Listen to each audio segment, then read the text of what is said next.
Now moving to the solenoid. It is a 2-mark question. Solenoid பொறுத்தவரையில் is a long coil of the wire closely wound in the form of the helix. அப்போ just like a spring. That means it is closely wound of the helical coil is called the solenoid. Already we know the state conductor means it is carrying the current. They are produce the magnetic field ன்னு சொல்லியிருந்தோம். Find out using the Biot-Savart law and using the Ampere circuit law. Now here it is current carrying the solenoid means they are produce the magnetic field. So that magnetic field of the solenoid means using find the superposition principles. So magnetic field of the solenoid is equal to the vector sum of the magnetic field produce the each turns. அப்போ each turnsல என்னென்ன magnetic field produce பண்ணுதோ that is the vector sum எடுத்தோம்னா that means magnetic field of the solenoid ன்னு எடுத்துக்கலாம். அப்போ இங்கே பொறுத்தவரையில் நம்ம எப்படி எடுக்கிறோம்னா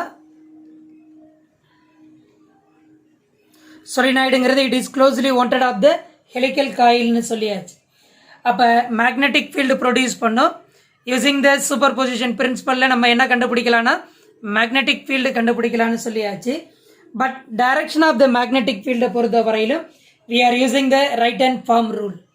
அப்போ ரைட் ஹேண்ட் ஃபார்ம் ரூலை பொறுத்த வரையிலும் the current carrying solenoid held at the right hand, the fingers curling in a direction of the current.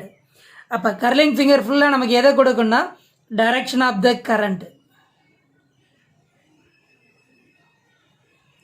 Just இதை ஃபிங்கர்ஸை கன்சிடர் பண்ணிட்டீங்கன்னா இந்த டைரக்ஷனில் நமக்கு வந்து கரண்ட் ஃப்ளோயிங் இருந்ததுன்னா extended thumb finger is direction that means magnetic field.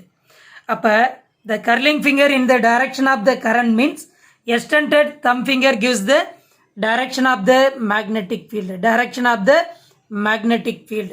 So now we can find out the direction of the magnetic field. இப்போ magnetic ஃபீல்டை பொறுத்த வரையிலும் inside of the solenoid எப்படி இருக்குன்னு பார்த்தோம்னா it is nearly uniform parallel to the axis of the solenoid. It is a uniform parallel to the axis of the solenoid. Just consider the outside of the coil only. அப்போ each turns it is produce the magnetic field means it is a concentric circle.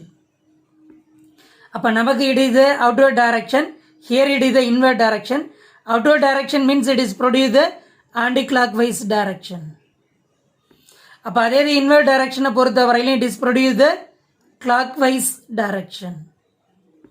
அப்போ each turns it is produce the concentric circle. One is the outward, another one is the inward direction. So here it is the clockwise, another one is the anti-clockwise direction. So we can cancel each other. That means it is the each turns. Suppose at the inside of the solenoid means it is having the nearly it is parallel and it is uniform magnetic field. It is inside of the solenoid. But it is outside of the solenoid means here that means it is the opposite direction for the inside of the solenoid. So we can cancel. That means it is very small. We can neglect outside of the magnetic field. அப்போ நம்ம எங்கே consider பண்ணணும்னா solenoid பொறுத்த வரையிலும் இன்சைடில் consider பண்ணணும். இன்சைடில் நமக்கு எப்படி இருக்குன்னா it is nearly uniform and it is parallel to the axis of the solenoid.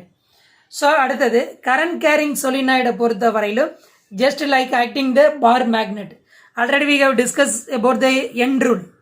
அப்போ எண்ட் ரூலை பொறுத்த வரையில் நம்ம என்னென்னு சொல்லியிருந்தோம்னா one it is the clockwise direction, another one இது ஆன்டி கிளாக் வைஸ் டைரக்ஷன் சொல்லியிருந்தோம்.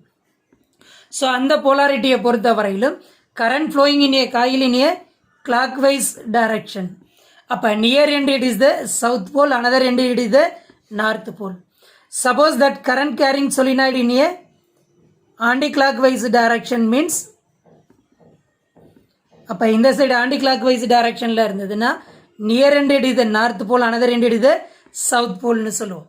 அப்போ லென்த் ஆஃப் த solenoid பொறுத்த வரையிலும் it is very large comparing to the diameter of the solenoid. அப்போ டயாமீட்டரை விட லென்த்தாக இருக்கும்போது that solenoid it is acting the rectangular shape. அப்போ இதை நம்ம எப்படி எடுக்கலாம்னா it is rectangular shape எடுக்கலாம். that means it is a solenoid.